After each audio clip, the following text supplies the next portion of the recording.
ሰው የማያውቃቸውን ነገር እንዘርዝር እስኪ። ሰው ለምሳሌ የማያውቃቸው ነገር እንዘርዝር። አሁን ሰው ሁሉን ያውቃል? ያወቃችሁት ዕውቀት አለ። አንድ ሰው አንድን ዕውቀት አወቀ፣ ያንን ማወቁን ያውቃል እንጂ ማወቁን እንዴት እንዳወቀ ማወቅ አይችልም። ነፍስ አላችሁ የላችሁ? አላችሁ። የት ላይ ነው? ትልቅ ችግር ነው የሚሆነው ማለት ነው። አሁን ለምሳሌ ሰው ታዲያ እግዚአብሔርን እንዴት ነው ያ አይመረመርም ነው እንደሆነ እናውቃለን። ቅዱስ ዮሐንስ እኮ ነው ምን አለ መሰላችሁ?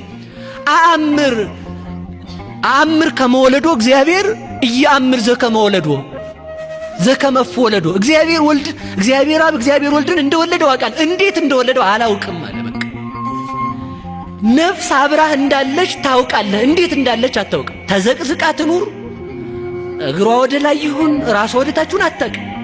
ሰው ነፍስ አለው የማይካድ ነው። አዎ ነፍስ አለው፣ ግን ያ ነፍስ እንዴት ሆኖ እንደሚኖር ማወቅ አይችልም። ለምሳሌ ሽቱ ብንረጫችሁ ታሸታላችሁ አይደል? ስጋ ነው የሚያሸተው? ነፍስ ነው የሚያሸተው? ነፍስ ነው የሚያሸተው? እሺ ለነፍስ ሽቶ የረጨ ሰው አለ አለ ወይ ነው? እሺ ማን ነው የሚያሸተው? ሁለቱም ተደራደራችሁ?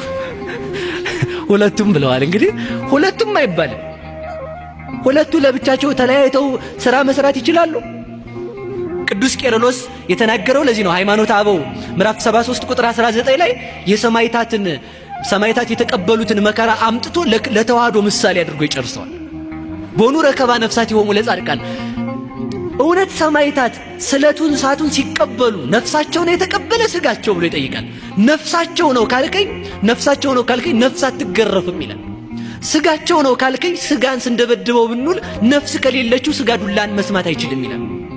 ስለዚህ ህመምን እንድንቀበል እንድናሸት ያደረገችን ማናት? ነፍስ ናት ማለት ነው። ስለዚህ ያቺ ነፍስ እንዴት ሆና እንደምትኖር ሰው ማስረዳት ይችላል። ነፍስ ከኛ ጋር ተዋህዳ አለች። አዎ አለች። ስጋ ብቻውን ከሆነ ማየት፣ ማዳመጥ፣ መስማት አይችልም። ነፍስ ብቻውን ከሆነች ደግሞ መቀመጥ አይችልም። ተዋህደው ነው ያሉት። በሞት ተፈልጦ ቢኖርም እንኳን ተመልከቱ። የመለኮት ተዋህዶም እንደዚህ ነው። እግዚአብሔር ስጋን እንደተዋሃደ አውቃለሁ፣ እንዴት እንደተዋሃደ ግን አላውቅም። ይህን አስረዳኝ የምትለይ ከሆነ ግን ካንተ ጋር የተዋሃደችው ነፍስ እንዴት ሆና እንደተዋሃደች አስረዳኝ ነው።